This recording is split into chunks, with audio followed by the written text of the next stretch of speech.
Benton. Happy Friday. Out of quasi-lockdown. The wall is being lifted, my friend. Hello, fellow Victorians, with the taste of slight amount of freedom. Mate, you look happier already, my friend. It's good to see you're out and about. And the shackles have been removed for the happy Victorians. So, happy Friday, team, gang. Good to see you guys dialing in. A few people jumping on, Andy. What's the wine of the week for you, my friend? I've got a bit of the old Penfolds, Canungra Hill. And I had a friend give me this wine bottle. It's 2006. Meant to be all right. Is that the same one from last week? So is that 2006 with a week open? Yeah, week open. I've been letting it air out or something, Andy. just been letting it oxygenate or oxidize out there. Yeah. I only drink a glass of wine a week, and it's with you. Actually, I drank some more wine earlier this week at around my campfire when I did some mentoring. But hang on, yeah. Let's just before we get into it, ladies and gentlemen, I saw something pretty spectacular. I saw a mentoring live. So for those of you just joining in, Jason does these incredible television quality, not quite like this, but television quality podcasts. And last time I saw something that it was almost a little bit of a property investing meets Survivor. So talk to me about that, mate. It was around the campfire. We did have an interview with a cool special guest, Bronnie Ware. She'd written a book, The 5 Regrets of the Dying, and we did a fireside interview chat with her, and also we did live crosses to Sam and Tab out and about. So it was pretty sweet, mate. A lot of fun, and we enjoy that. So if anyone's keen to join us Monday nights, every second Monday night, get on the mentoring program and you get a bit of the action. So there you go, if you're not already. Mate, that was bonzo. I thoroughly enjoyed that, mate. Looked absolutely amazing, and another way of making finance and wealth fun, which I think is desperately needed in this day and age. Absolutely. Well, big shout out to a few of the regulars. We've got a few already dialing in. Alison there, Jeff. Good to see you. There's a few people. I think these people are sort of behind some sort of private thing. I'm not quite sure how it works, but gang, hello to you, whoever you are. Julie fucking Fletcher, welcome to the show. Good to see you, Jules. And Alison's got a bit of a question a little bit later on, Andy, so that'll be awesome. But while we're at the beginning of the show, let's do the quick intros. And ladies and gents, Andy Fenton over that way. 20 years in the world of banking, financial planning, and the stock market extraordinaire. I've been around the world, London, New York, Sydney, and has settled in the wonderful place, city of Melbourne. Was the most livable city in the world for many years, but the last couple of years lost a few rankings. Dang, yeah. Down the rankings. Here's myself in the world of real estate. As many of you already know, it's my passion, the real estate world, and been doing that 20 plus years, helping all around the world. Yeah, there we go. A few of the sticky chops, Jason Fenton, Andy Winton. Yep. Well, it's good to see there's more dyslexics out there. It's great to see. Yep. Welcome, folks. Andy and I, like many of you may know, we kicked off with Wine and Wisdom during the COVID lockdown to help our respective communities stay on top of the ever-changing, the moment changes that were happening. We enjoyed it, and hopefully you guys too did it all. And so now we upgraded a little bit, called it Wealth and Wisdom. Andy's catch cry is a little bit more wine than wisdom, but we'll see if we can work out the wealth. And between the two of us, we debrief the week, hopefully on your behalf, when it comes to the real estate game and the world of business, finance, maybe a little bit of politics, but we've got opinions in that space, but I wouldn't act on them. But Andy, what did I miss? Did I get a trophy for the week? Mate, I reckon you've covered all bases, brother. It's almost like you've done this before, maybe 50 times. I'm thinking 50 it times. might be. Yeah, there you go. Well, it's our half-century birthday or something like that. 50 episodes, almost a whole year's worth of episodes. But yeah, there you go. Good to see a few people popping through. Sean, hello to you. Kevin, good to you, my friend, and a few others. We got a question from Brian, and we got a question from Alison, and certainly, team, gang, stick with us. We will answer those in the questions section. What we do, ladies and gents, is we have about 3 bits in the show, which means we do a quick brief, a touch base on what's in the news. That's who usually starts the show off. Then we do things you should know. There's a couple of things that we noticed this week that we might want to sort of do a bit of teaching and hopefully communicate some ideas that we all need to learn. And then at the end, we'll do some questions. So, Andy, I might kick off what's in the news this week. I know you've got a couple of bits and pieces, but I thought I might jump right into it and sink my teeth into it. But what's in the news? It's really interesting. Well, it's more good news. What's in the news when it comes to the world of real estate at the moment? But team, gang, Andy, there's good news all around. There's good news here, there, and everywhere when it comes to the world of real estate at the moment. There is growth in every town, nook and cranny when it comes to the real estate market in the Australian marketplace. And funnily enough, some crazy places, Andy. I don't know if you can sort of see this right now. Gang, have a look at, the winner over the past 12 months. Have a look at who's busting out, big numbers. You're looking at Darwin. Are you kidding me? Like, I don't know. Darwin's not a city as far as I'm concerned. It's a little town. But, at the end of the day, what you can see here, team, this is in the news. Good news all around. People are getting richer when it comes to their property values and equity right now. Andy and I talked about it for quite a while over the last 12, 18 months. We have a supply issue literally everywhere in Australia, and property prices are going up. Predominantly, there's 2 reasons those property prices are being driven up.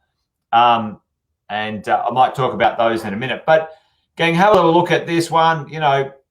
Sydney, Hobart, 3% in the last month. I did a bit of a live, Andy, probably about 2 weeks ago. The average Sydney house went up $40,000 in 1 month. I think it was 100.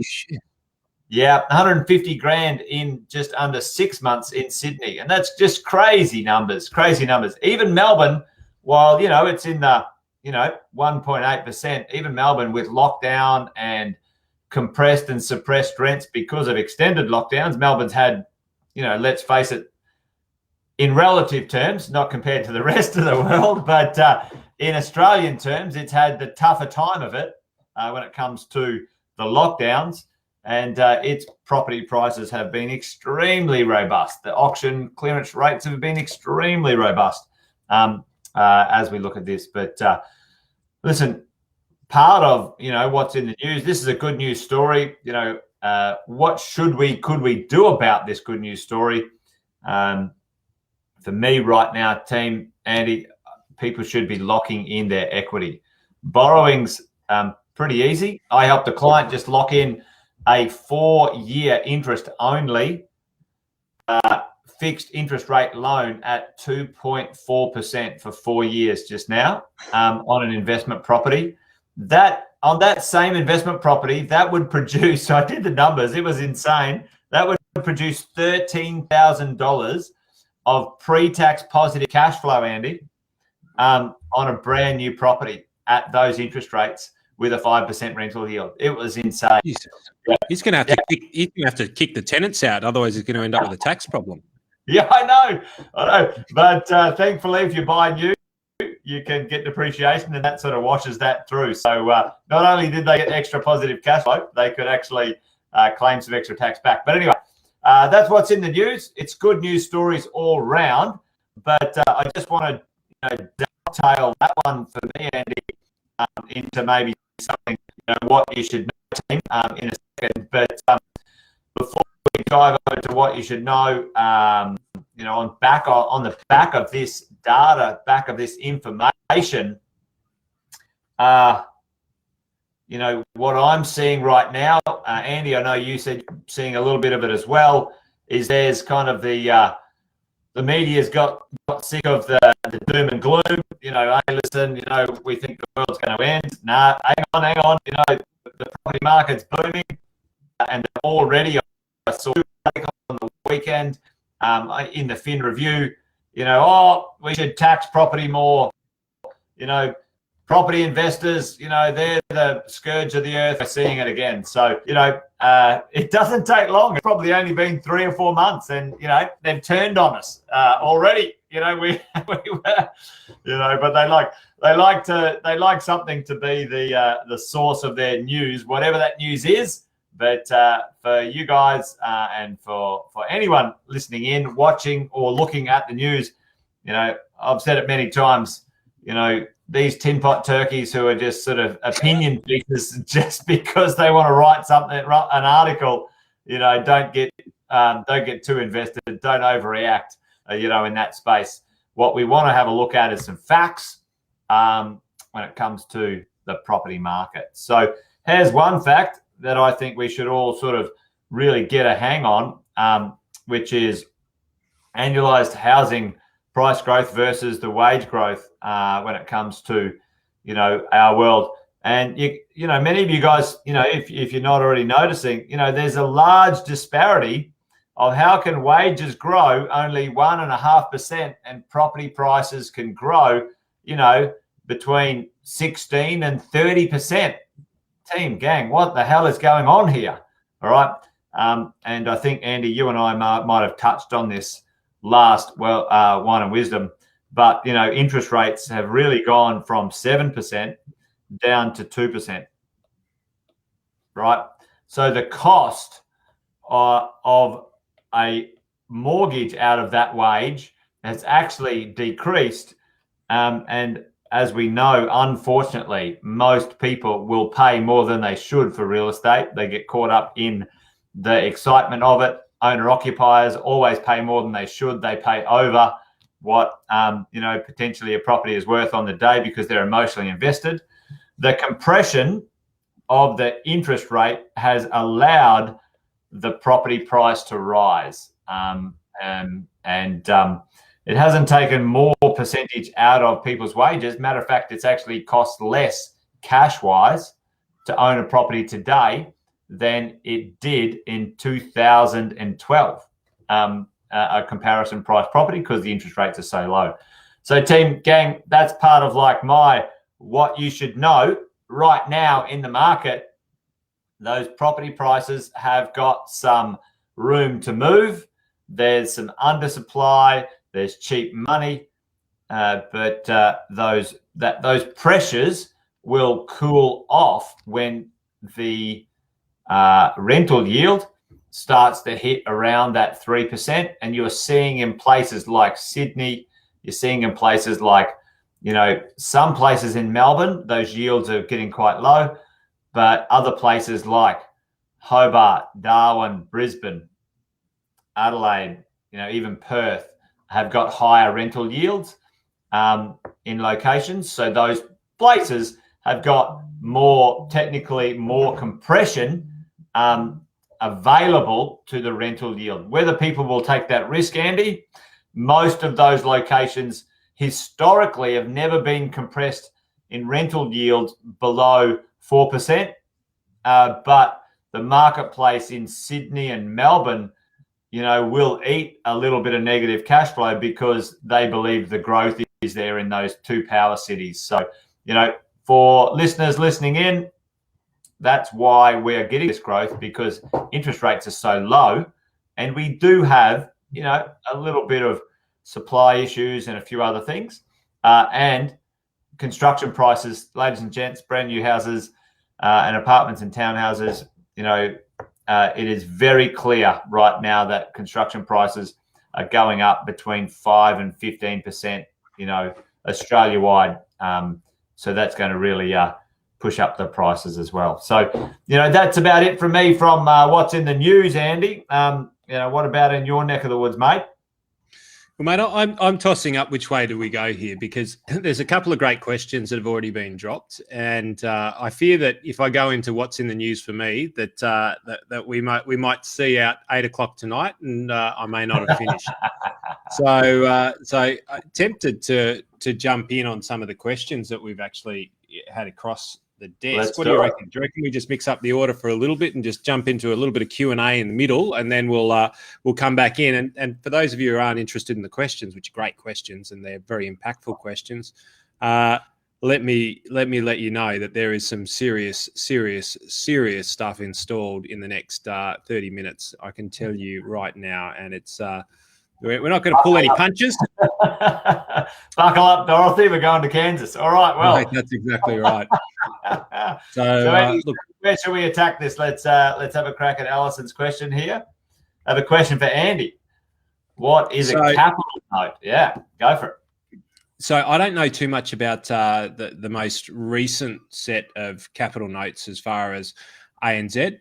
But typically when they release capital notes, so if you're a shareholder of ANZ, typically what happens is that they might issue investors looking for fully franked dividends, income away, or potentially a floating rate of distributions. They'll send you out an opportunity to invest in an offer, and they call these things capital notes. And effectively, they're a little bit of a complex investment. You've got to look behind or underneath the hood of these things, because effectively what they are is they're a way that a bank can raise capital. So you've got 3 different types of investments effectively in a bank, right? People always say, don't put your money into a bank account, invest in the bank, because they've got really interesting ways of making money, and they really do. And well, let's not get into the ethics of it. So you can. You're all weak about that one, Andy. You can choose to invest in the stock itself. So ANZ, buy ANZ shares. It'll pay you probably somewhere between a 5 to a 7% fully franked dividend over a course of time, depending on what level you buy in. And look, you're going to get a large amount of volatility, but over a historical point of time of 30 years plus, you're probably going to be getting somewhere in the vicinity of a 7 to 12% return over that per annum over a long period of time. So, but you sacrifice and you go up and down in value, and you get your dividend. Now, capital notes, and these things are called different things. You might have called them called pearls, which is great. Some marketing person probably thought, oh yeah, we'll sell pearls because that they didn't shit themselves over in WA as far as investment schemes went. Call them pearls. So we'll call them pearls. But effectively, these things you got to read the fine print, because they can be what is it? A sheep in wolf's clothing, or a wolf in sheep's clothing? Clothing, Andy. Yep. They tend to have the characteristic of debt. So when you go top side, you've got equities, large amounts of returns, larger amounts of volatility, and some fully franked dividends. Then you go the other side of how banks raise money, which is where they issue debt to the market, which is like a government bond, only it's issued by a bank. And they say, well, we'll lend $100,000 and we'll give you the cash rate plus X amount of basis points, which is percentage points of interest, so 0.5% over the cash rate or 1% over the cash rate, and we'll give you that. And basically what that means is the bank has to fail in order for you not to get your money back, broad terms, right? Give or take, right? So capital notes can have different types of attributes to them, and so that they can have the attributes of equity and also debt. And this is where you really want to look at them. So the things that you need to be looking at is they will have sent you through an information document, which will tell you that what your strike price or what your buy-in price is going to be. And then they will tell you whether you're getting a fixed rate of return or a floating rate of return. And what that means is if it's a fixed rate of return, they'll say, we'll give you 6% for X amount of years. If it's not, they'll say, we'll give you BBSW, which is the bank bill swap rate, plus a percentage. And you can Google the bank bill swap rate, and they'll say that we'll give you a percentage above that, and that'll go up and down over time.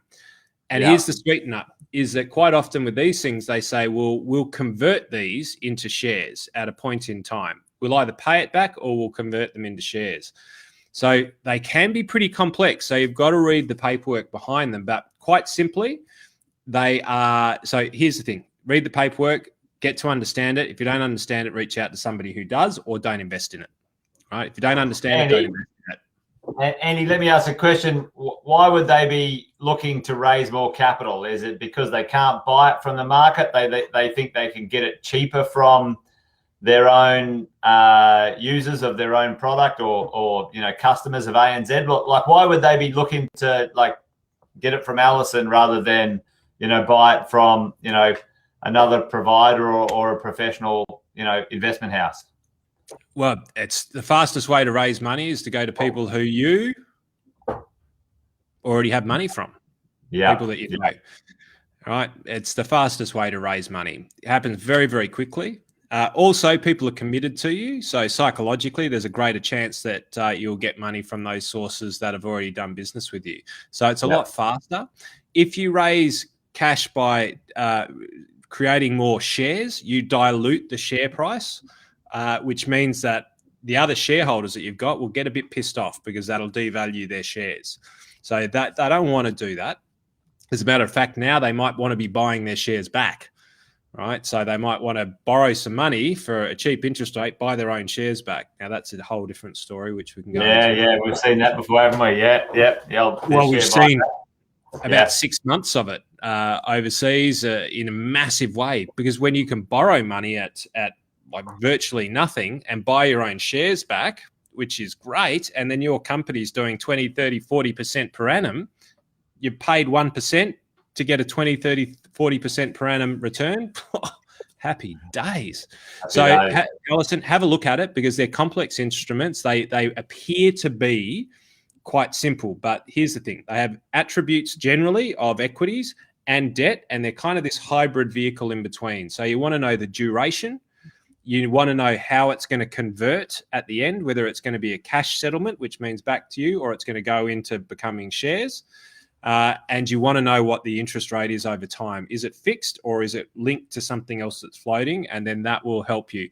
Quite often, if you're able to take the risk longer term, you're probably better off just investing in the bank itself. But you need to take advice from your professional with relationship to that. Nice one, Andy. Well, Allison's very, very appreciative of that explanation. We do. There's a couple of questions tonight, which is awesome. Maybe we'll do a few in turn here. This one's from Anita. Great to have you flying in from wherever you are, Anita. What do you think of the NDIS property? Listen, Anita, NDIS is absolutely fantastic. We've got a bunch of our clients, really enjoying the NDIS returns. For those who don't know, NDIS, National Disability Investment Scheme.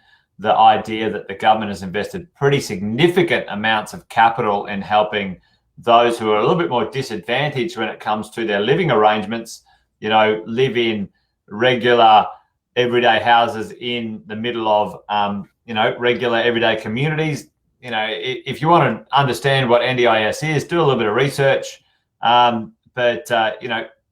It's a fantastic government initiative. Not only does it save the government billions of dollars, but also improves the life of, or the lifestyle and the life quality of life of people in that world. But NDIS, from an investor's point of view, Anita, absolutely fantastic. Unfortunately, as with all government schemes, the pink bat scheme, the this scheme, the that scheme, there are some absolute shocking operators out there just scamming and raping and pillaging. Excuse the French. Plundering and pillaging is probably a better way to explain it. They're not really there for you. They're not really there for the provider or the user of the NDIS property. They're there for themselves, and they see an opportunity to get the cash and dash. You've got to be really clear and understand what that looks like. So certainly we have some excellent experiences with our clients and the customers of those clients in the NDIS space, and returning double-digit returns for the investors, and very happy clients with brand new properties and excellent living conditions. So I'm a big fan. However, the people you choose to do it with, your delivery team, your expert team, you need to really understand who they are and what they stand for, and I always check, little sanity check, Anita, if they haven't been around for more than 10 or 15 years in real estate, then I'd probably move on, to be honest. Anyway, maybe that's because I'm biased, because I've seen so many horror stories over my 22 years in real estate when it comes to this stuff. But to answer your question, NDIS is awesome, but you have to have a really proper professional team to deliver that bit of real estate for you. So hopefully that answers your question there. So Andy, we might throw this one. Brian, all the way from Singapore. Brian, great you could join us, mate. Always good to hear from you. Hope you're awesome and well over there in Singapore. But Andy, any thoughts on this one? But I do, before we go into it though, in regards to the last question, my experience in the investment world, non-real estate, is that effectively when it's government regulation or when it's government legislated and it's in a government incentive that gets put in place, it's all care, no responsibility, and then they turn their back on it, and there's no regulation around it, and you can, with a great intent and initiative, you can have that get bastardized very, very quickly. And the problem is that sometimes these initiatives are extraordinarily good, but people take advantage of them and they go the wrong way. And then the government comes back in because they took their eye off the ball. So they legislate, then they forget about it, and they come back over and go, well, hang on, you're finding every advantage to that to make it a commercial venture for you, and then they regulate. Yeah. And the biggest challenge there is you've actually got to find the people, in my opinion, one, who want to do it right from the beginning right to the end, because there tends to be a lot of commercial advantages that pop up with these things that make it easy for people to make quick money and make it easy for people to synthesize returns and make it look better than what it is. And in my experience, simple, stupid, and I know nothing about the NDIS side of the equation, but whenever the government come in and incentivize things, you've got to be really careful about who you deal with it, because there's smart brains that can make quick, smart money, but it's generally for themselves. Right. So this is an interesting one, and this is going to be in the press a lot, right? US inflation. And I think if it's of interest to a lot of our viewers, please drop some comments in, because this is we're going to hear a lot about this in the press over the next year, next month, next 3 months, next 6 months, next 12 months, next probably close to a decade, right? Because everyone's got their thoughts on inflation. And the reality is that inflation is going to happen. Like, it is an absolute, it's a necessity. Yeah, I was going to say, Andy, it's required, right? We need it. Well, depends on how deep we want to go on this, but the system needs inflation to fuel the process. And look, in a capitalist society where we kind of operate, we're going to see inflation, but we also need to understand, and we've gone into this previously, is where's the inflation coming from? Yeah. Right. Is it coming from because it's being pulled in that direction? And I'll give you an example. So supply chain logistics, of which we're getting an incredible member of CBRE on in the not too distant future to chat about supply chain logistics, one of the top in her game. Supply chain logistics, what that basically means is product from warehouse to product to your pocket, right? And everything that goes in between. Now, you can imagine in periods of time of COVID that the cost of that has exploded. potentially, and the time has exploded between you being able to get it because of everything that's happened in between. Ships are being docked off coasts and all of this sort of stuff. So that's one way of inflation, right? Because it's costing more to get the goods from that place to you. And then there's the cost of inflation in materials, whereby there's not as much of it around and there's a large amount of demand for it. Or there's a scarcity, a genuine scarcity, as in there's not much of this stuff left, like gold. And all of a sudden, the lack of being able to get it pushes the price up. That's another type of inflation. So what we need to sort of understand before we start to throw around, okay, inflation figures and so on and so forth, we need to understand where they're coming from and what the inflation relates to. Because there's some inflation which is extraordinarily good. And one of the inflations that you want to see is you want to see wage inflation. Because wage inflation, although it's not great for small to medium businesses, unless the inflation on the other side, unless there's the product and service inflation, which is the average cost of services and products increasing, then if wages are increasing at the same rate, that's all good. And so here's the thing, you're going to get given a whole lot of inflation numbers. And I think, Brian, maybe what we'll do is we'll do a big inflation session, and we might even be able to get an economist in to chat about it. I'm just thinking of somebody who would actually offer an opinion on this. And we can chat about all the different types of inflation, because you're going to get thrown a whole lot of bullshit statistics, I reckon, over the next 6 to 12 months, which are going to serve whatever the story is. Yeah. And here's the thing, inflation is good. Inflation can be bad when it's operating in the opposite to other types of inflation. And that's really what we need to be worried about. And here's the thing, is that, like Jason said before, there are certain dynamics at play, whereas if property prices continue to go up, well, we need to see wage inflation. Otherwise, we're going to see this rental or the ability for your average punter to continue to pay the rent is going to diminish, because their wages aren't going up enough for them to afford their rent. So there's two things that happen. They become homeless, or they move, or the rental yields on the property compress. But you've got to look at the opposite side and you go, well, actually, the result of the increase of the asset value has been so significant that money ends up getting redeployed into the economy. So, look, we're going to see it. The reason why, Brian, that people are going to throw it around is because inflation is the big, nasty word that's going to knock stock markets around. And whenever there's a crash or whenever the markets freak out, it's going to be on inflationary fears. So it's going to be an incredible headline over the next 6, 12, 18, 24 months. And the idea is that you want to be able to see through it, because great opportunity. And if we do go into times of high inflation, wonderful. You know, one of the best assets to be in is generally property or inflation-linked bonds. There are places that you can go to jump on the inflationary bandwagon. But you just need to understand that not all inflation is made the same. Hopefully I've articulated that well enough, and we will come back, because I think it's a really key point that we need to be talking about over the next year and beyond. Absolutely, mate. Yeah, inflation, like you said,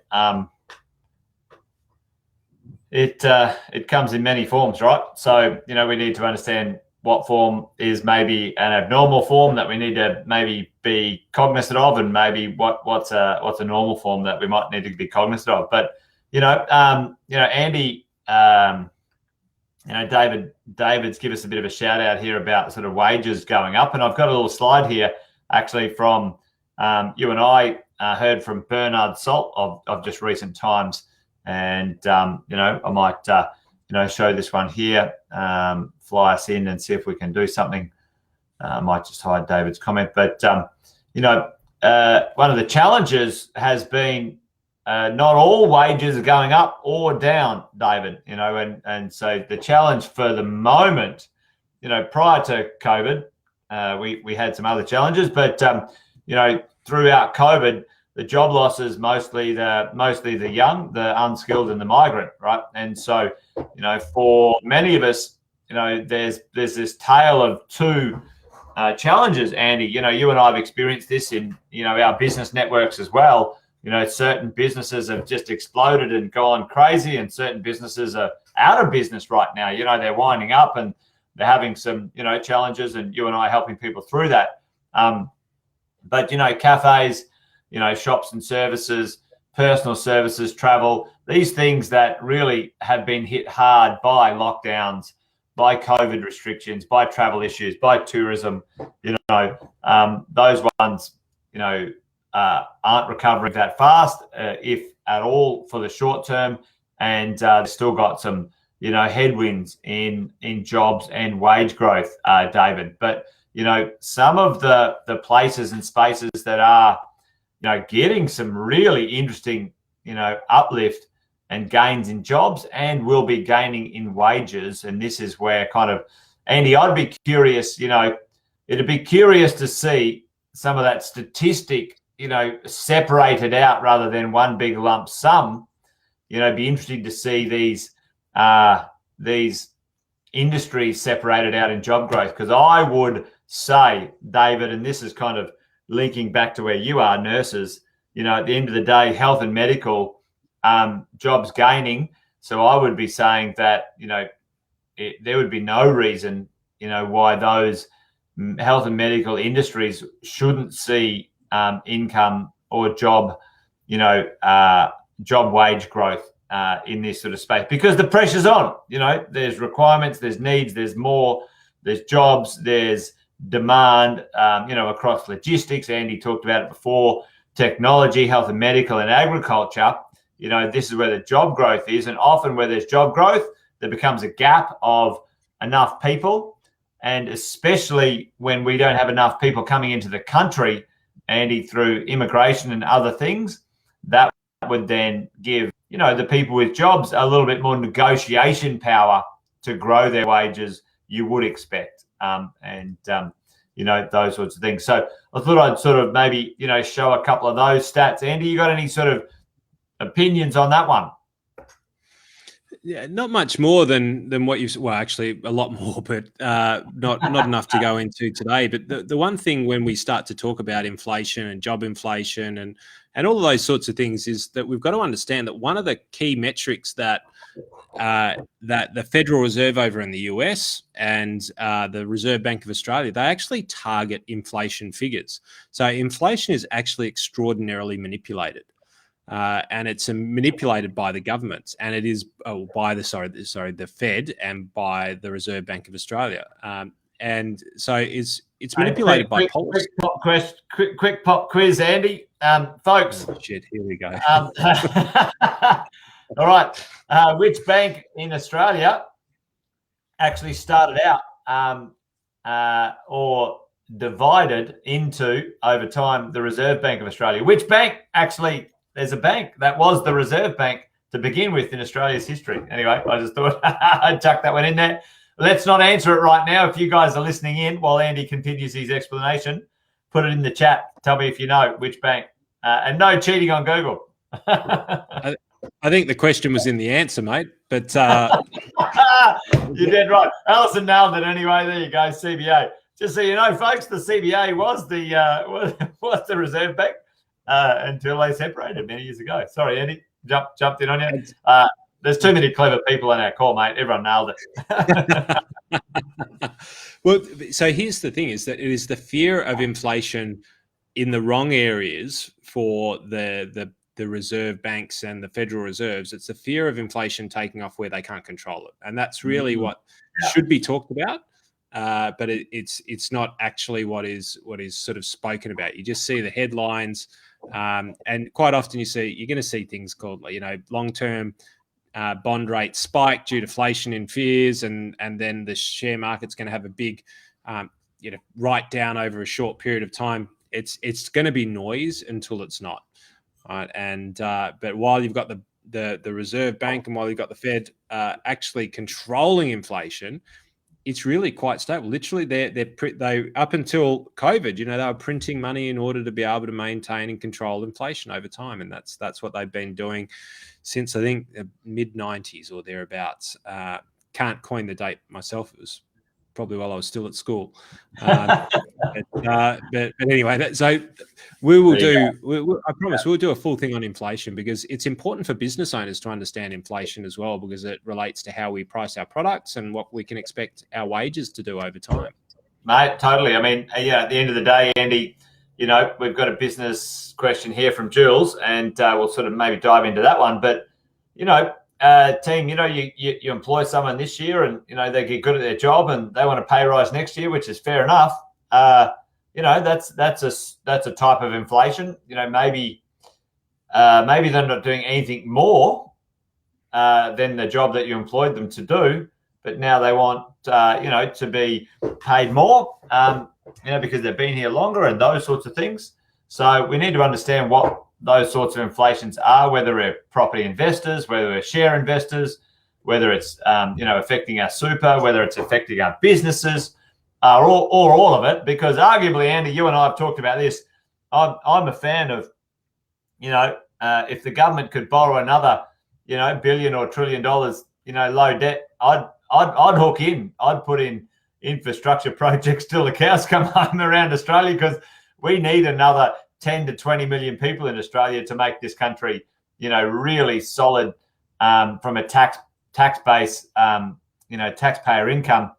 That'd transform this country if we had, that many people when it comes to a tax base. But there are some pretty significant arguments to, the environmental impact of those sorts of things. But if we were clever, we could increase the density in our cities to accommodate 10 million people in a flash and not go anywhere near the rest of our environment in Australia. So, you and I talked about that. But we've got a question from Jules here. Quest to find a great accountant, get her structures right.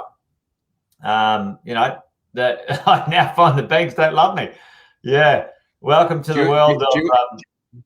Do you want to take this one, Jace? I'll come in after you, mate. But I'm going to tell you one thing, Julie F. Fletcher, is the banks don't love anyone. Nobody cares, and the banks certainly don't care.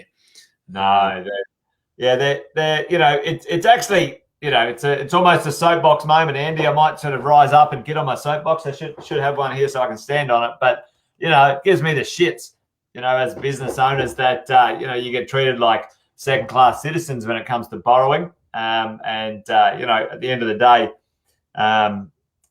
because our incomes are connected to things that banks consider maybe a little bit unstable, they want to treat us, very averagely when it comes to borrowing. Jules, that is a real issue that you have to manage and deal with.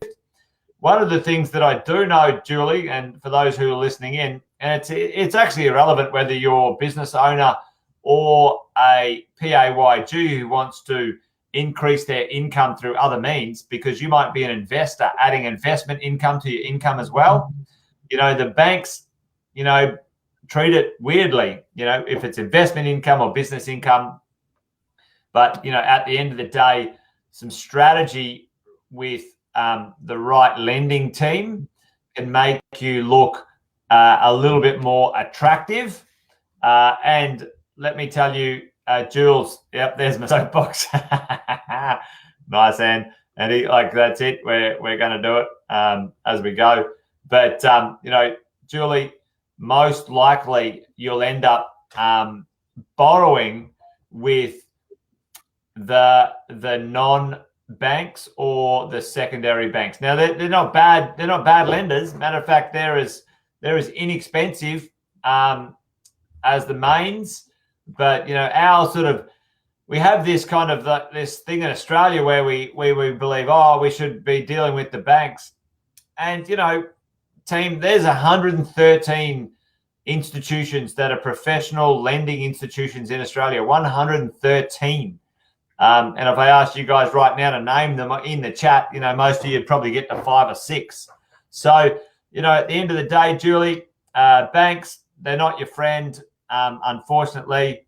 And, that's a real pain in the neck. But you need to make sure you look decent to the lender you're going to work with, and you're probably going to have to choose a different lender. So, but yeah, no, it's a real pain in the ass. And, it really irks me, soapbox moment, that we get treated pretty averagely when it comes to borrowing as business owners. I think that's really shit house. But at the end of the day, nothing we can do about it, Jules, other than get our strategy right and work with the lenders who are going to appreciate us. So, Andy, you got anything to add? No, other than to say that it's not that way around the world. And it probably dovetails into what we're about to go into shortly. But just to mirror the strategy as a business owner, if you want to minimize tax at all opportunity, but you do want to acquire and you do want to do real estate and you want to get good lending out, you actually need to put some serious thought into when. And impulse buying, you can't do it. Or maybe you can do it because it's in the right year. There are some ways in which you can manipulate the scorecard to your favor a little bit more, but ultimately the rule of thumb is going to be your taxable income becomes your lendable amount. Yeah. The greater the taxable income, the greater the potential that the greater the amount of loan you're going to be able to get. And sometimes you need to take a year's worth of pain in order to be able to implement the strategy. But there's nothing. It's 1 year in 10 is nothing in the greater scheme of things. The biggest challenge is that it's going, okay, well, I want it, yes, as a part of a strategy, 100%. Do I want it now?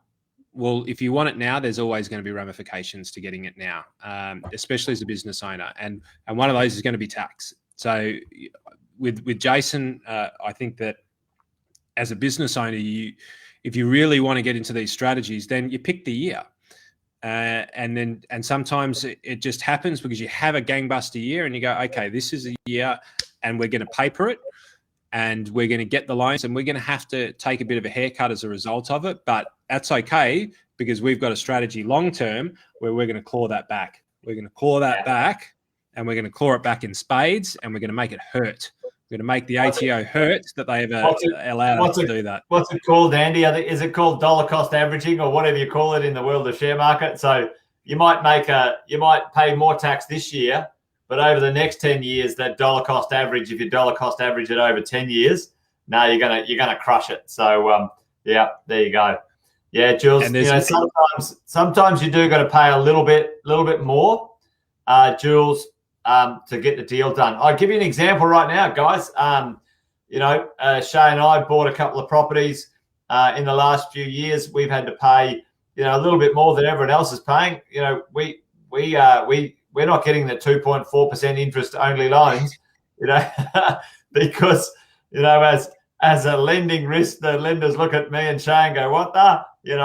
Multiple trading companies across different countries, income sources from all over the place, many millions in borrowings, etc. But, if we can get a 4% loan and we know this real estate's really good and I can get a 5% yield, then I'm buying the property. I'm going for it. Shay and I have to put a 20% deposit down these days. We can't borrow at 90%. But, at the end of the day, it still works. So, way you go. So, yeah. But Jules, it's not. I always say this, Julie. It's just for now, not forever. Okay. Yep. So that's kind of probably what Andy was saying. We eat it today, but later on we'll be happy as Larry. So we grin and bear it today. And here's the thing: is that there are ways that you can have your cake and eat it, but you've got to. It's got to be part of a strategy. Yeah. And it's not short term. It's got to be something where you go, okay, let's develop a 3-year strategy to acquire a property. And then, Julie, you can pretty much have whatever you want because you can manufacture the results. Of course, you're going to be victim to whatever the time and circumstance is, but the chances of you being able to get that utopian result is well within grasp. But most people won't allow a 3-year strategy. It's instant gratification and it's I must have it now. And that is the biggest killer. And it's pretty much exclusive to Australia. Well, actually, it's not exclusive to Australia, but I don't know every country in the world. But certainly in America and Europe, it's very, very different. Well, Andy, I think both you and I have toyed with, number one, starting our own small business political party, and number two, starting our own small business bank. I actually think that'd be an absolute cracker. Maybe we start a credit union. Small business owners will lend to ourselves. Instead of treating us like second-class citizens, let's come up with our own version of lending. It's not a bad idea. I reckon we'd get swamped with applicants, that's for sure. So maybe we need to write a few of these ideas down so we can put them into play one day soon. Mate, we do. Oh God, you're getting me fired up right about now.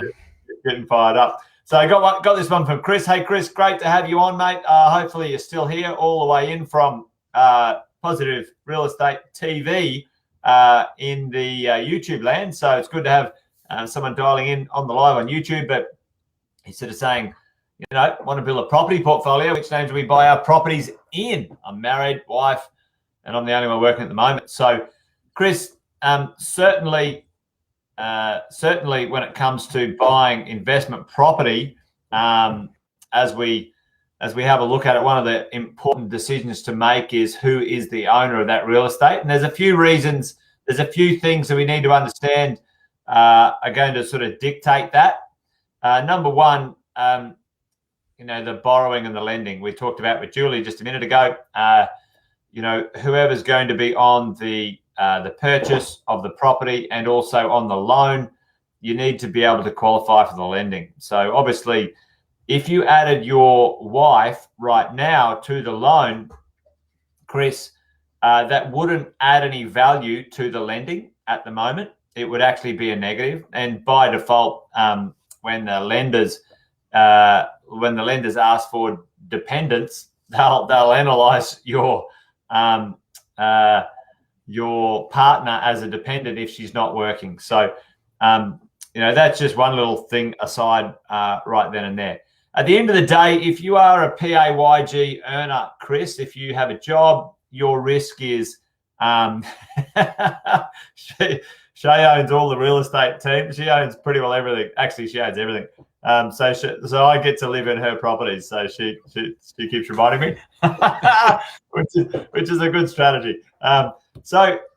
Chris, mate, if you're the earner and you've got a job and you're pretty safe and secure in that job and you don't have much in the way of personal risk, then buying in your own name is perfectly fine for the first 2 to 5 investment properties. And it's actually very efficient from a lending point of view.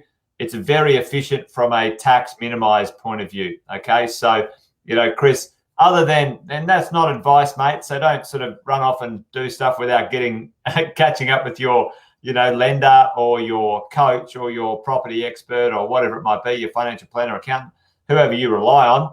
But mate, for most people, their first sort of 2 to 5 properties, if you've got a full-time job and, you do whatever and the risk of that job is not direct to you as a personal risk, then owning property in your own name is very effective lending and tax minimization wise. So, mate, that's what I'd say. Give us a shout out if you want a contact or two to sort of talk that through with. But mate, that'd be my feedback to you with your question, buddy. Hopefully that helps as we're rolling through these questions tonight, Andy. Well, mate, seeing as we're pumping through the questions, I'm going to jump back to what's in the news because we're just past 6 o'clock. But mate, I feel like we've only really just started. So let me start. I promised all of you that we were going to get to this point in time, and there's a couple of things that have been rattling me through the middle of the week. So let's just jump into what's in the news from me. And so what I'd love to know from all of you out there is, and I'm just going to take myself off the screen for a moment. So what I'd love for you guys, what do these two blokes have in common? So whack it into the chat, whack it into the comments field, wherever you are, in YouTube, in Facebook, wherever, whack it in the chat. What do these two blokes have in common? I did, when I posed it to one of my clients earlier on today, they said they've both got 2 thumbs and don't give a shit. That's not the answer. It is probably an answer, but it's not the answer. So of course, there's Elon Musk over there on the left-hand side giving us a 2 thumbs up, but you can't see. You can see both of the tops of his thumbs. Going into space, yes, they actually are. I heard Jeff Bezos has bought a ticket, and He got divorced, and now he's launching himself into space. So that's true. Crypto is another one, which is wealthy space nerds. Yeah, that is true. That's true. Crypto. Somebody said to me that they're both bald, but I think that Musk had hair transplant, so he's got a full head now. They're both rich. Yes, they're extraordinarily rich, Julie. They can influence the market. Absolutely. Jesus Christ, these guys should be in jail by the looks of all of these comments that are coming through here. Well, let me tell you something, and here's something that's really bugged me for multiple different reasons. Is just recently, last night, I heard it in the mainstream news in Australia, then went and did some reading elsewhere. So there's been Musk, there's been Bezos.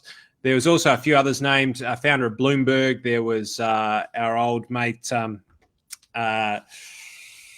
Warren Buffett, a few others that are sitting there, and they're all named as being the wealthiest people in the world who pay zero or close to $0 in personal tax. And here's the thing, is everyone was getting shitty about it. And I was looking through the comments and everybody's going, they're scumbags, they're assholes. And I'm thinking, what, are you guys all working for the fucking government? Like, what's going on here? Like, is this not something in some ways to be celebrated? And I get it.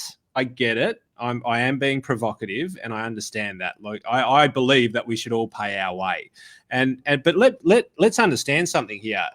I don't know the numbers, but personal tax may be close to zero. Corporate tax, these guys would be paying an absolute mozza, I would think. I don't know, but here's the thing: the amount of jobs that they produce in their businesses, and the amount of tax that's paid by all of the employees, the billions, if not trillions of dollars that's earned by the employees of these businesses that then pay tax, because they had the number.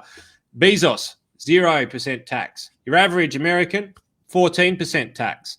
And as an Australian, I went, 14% tax? Holy shit, I'm moving to America. Give me some of that. Give me some of that. 14. We don't even start at 14. We start at 19.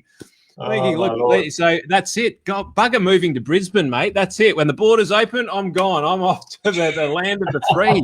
Statue of Liberty, welcome me. But here's the thing: is that I see this, and so don't buy into the bullshit, because and there's a couple of things that I'm going to join the dots to in a moment. I'm going to show you something from back in 1994. Right, and I talk about it ad nauseum all of the time. You've all heard me talk about it, and I really want to share it with you tonight because I'm quite passionate about it. But this stuff comes around, and people. So here's the thing: we should celebrate people being able to minimize their tax. We should celebrate it. The reason why we should celebrate it is we should be every single one of us should be figuring out how we can minimize our tax. And yes, Julie Fletcher, at times, pay the tax and get the loans, but then how else throughout all of the other mechanisms can we minimize our tax? And if we were all focused at a lower level, at the not the Bezos level, and we always go, well, we can't change the world, but we can. But if we go, well, if we're all focused on saving tax and paying less tax, then what is that going to mean? Because here's the thing, these guys know the game. They play the game well, and they're playing the game to minimize their tax wherever they can. We should be celebrating that and going, yes, we need to figure out how to do the same thing, or pressure the governments and basically say, listen, up there, not down here.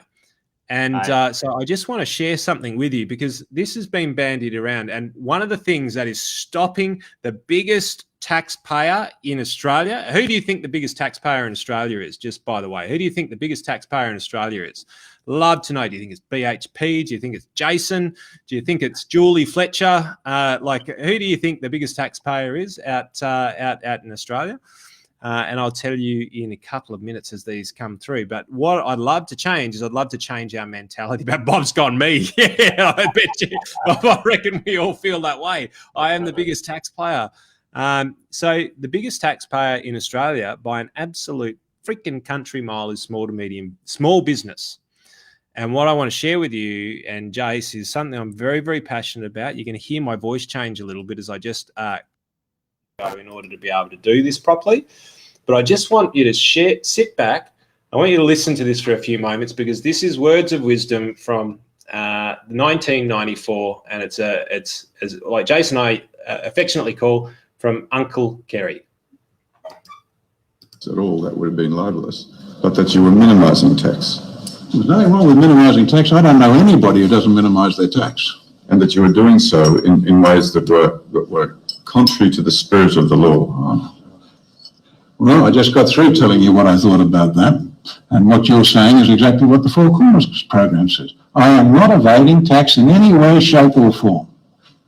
Now, of course I am minimising my tax, and if anybody in this country doesn't minimise their tax, they want their heads ripped. Because as a government, I can tell you, you're not spending it that well that we should be donating extra.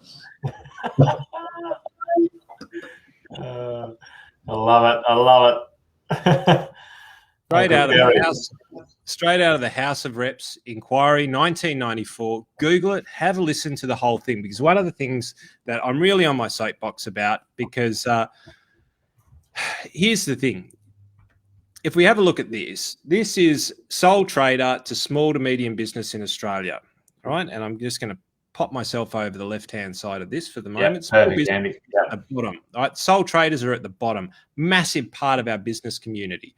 Micro businesses, 611,000 micro businesses. But here's the thing, small businesses, 212,000 small businesses. What we don't allow businesses to do in Australia is we don't allow them to get to medium. We do not allow them to get to medium. And one of the reasons why we don't allow them to get to medium is because we are taxed within an inch of our arsehole. We have so many things that work against us. And then the large end of town, the 4,000 large businesses, they're the ones who are figuring out how to minimise their tax. So in the House of Reps inquiry, Kerry was, and a quote or paraphrase of him saying that he had discussions with other offshore companies, and they were talking about the legislation in Australia. You keep changing your legislation. And the companies offshore were basically saying, you can't operate like that. We won't work with you. But ultimately, and that's 100% true. You keep changing the laws, then they won't want to work with Australians. But here's the thing, is it comes back to us, and it comes back to our attitudes and how we want to view the world. Because here's the thing, there's a reason why we only have a small amount of small businesses in Australia.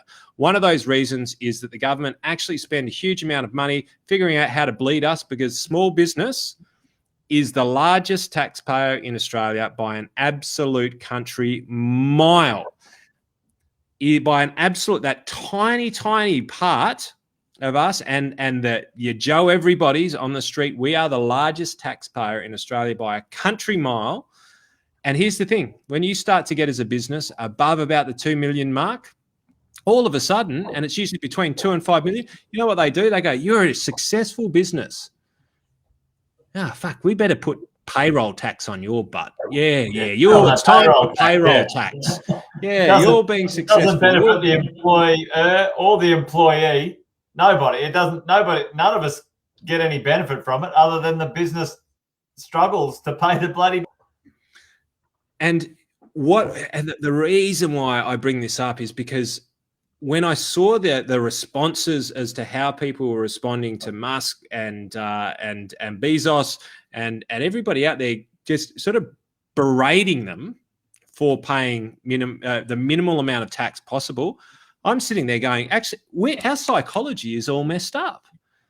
We need to be celebrating that and going, well, no, hang on, let's not bastardize it, because that plays into the politicians' hands.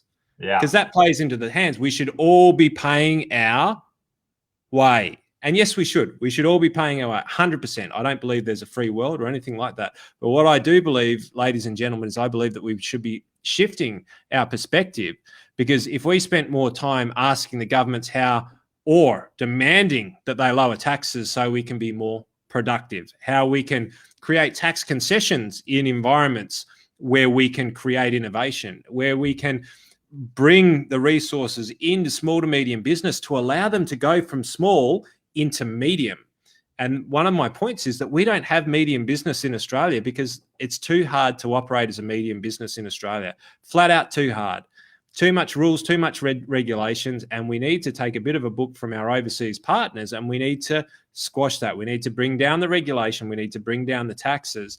And the first way I believe that we're going to do that is to change our psychology. And when we see things like these guys are paying zero tax, go, okay, how do we actually get down that path? Because the more that we bastardize them and say that's wrong, is the more that it plays into the hands of those people who want to tax us.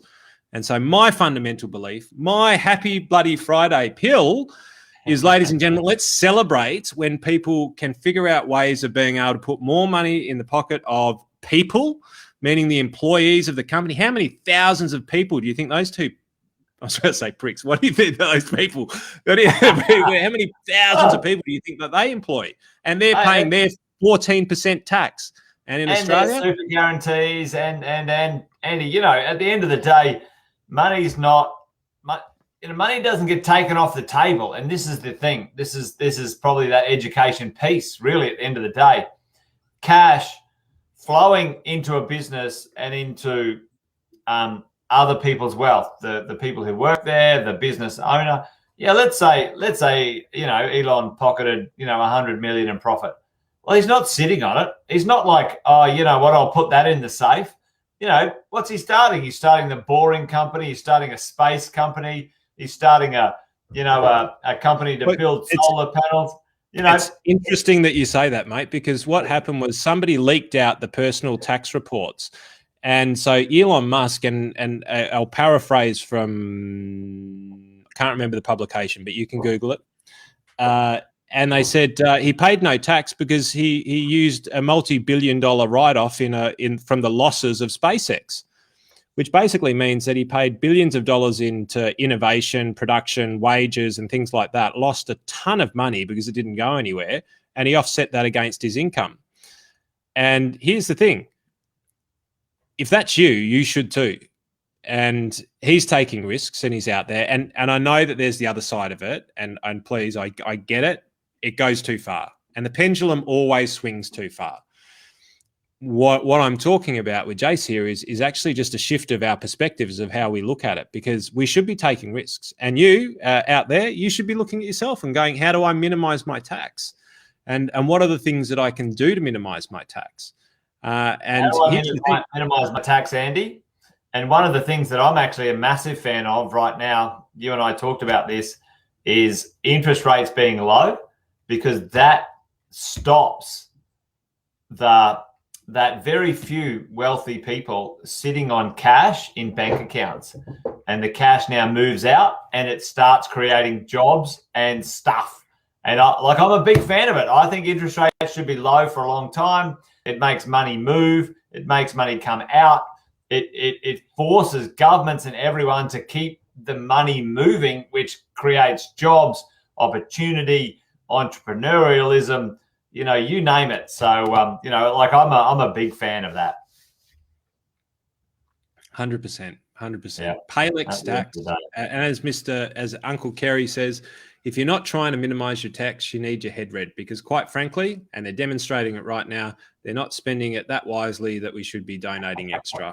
And so my tip to you right now is that it is tax time. And so all of you should actually be looking at where you're positioned right now. Jason and I have warned you for the last 3 months that the tax time is coming. So if you haven't already, you've got 2 more weeks, a little bit over, to start to sort that out. Pay the attention. Don't bitch and moan if you never look to try and change it.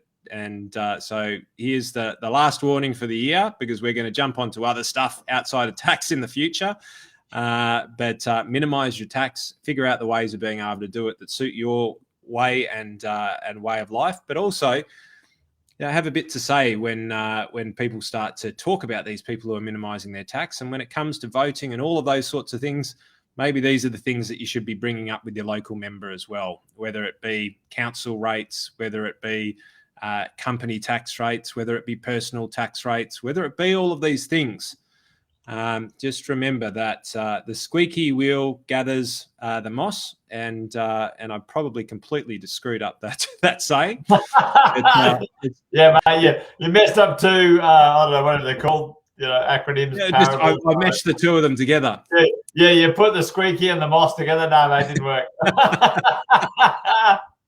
But if we don't do anything, no change, and let's be a little bit united about this, so that we've got a united front. Doesn't matter whether you're Liberal, Labor, Green, Pauline Hanson, which way you go, right? It doesn't matter. It's all the same agenda when it comes to tax.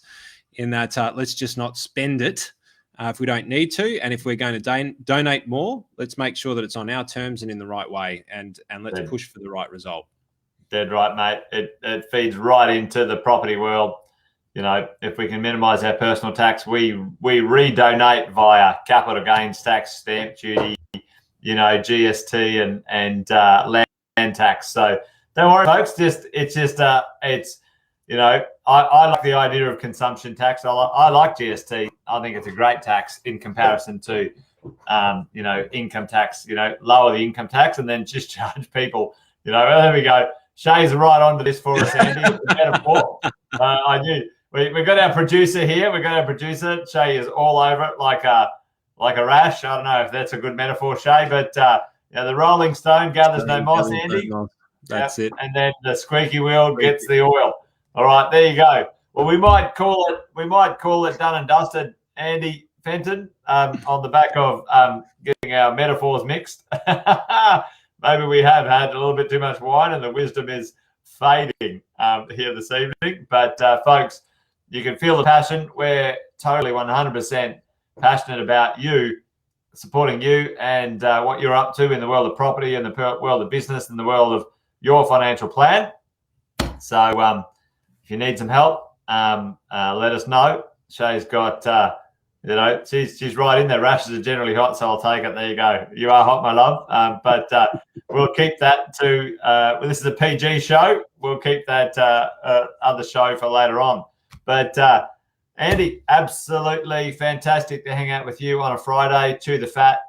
Great to have you folks dialing in today. Alison, Julie, Candace, Bob, who else we got there? We got, where we go? Up there, we got about 20 or 30 still on Brian.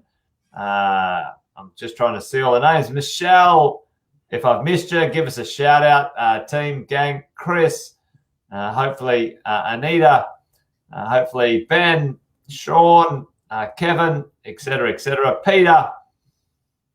There you go. Aaron, plenty of people still on today. So, hey, thanks for joining us, folks. Really appreciate you hanging out on a Friday night. Hopefully we had a bit of fun together and we added some value and, give the government a bit of curry, that's for sure, Graham. All right, gang, we'll call it done and dusted. Wealth, Wine and Wisdom, over and out. 50 episodes, Andy Fenton. Well done, mate. What an achievement. Congratulations. Yeah. Well, let's keep on batting. all good. All right, folks, you guys have an awesome weekend. Love you and leave you. Take care, stay safe, and bye for now. And it's good night from me. And it's good night from him. Good night.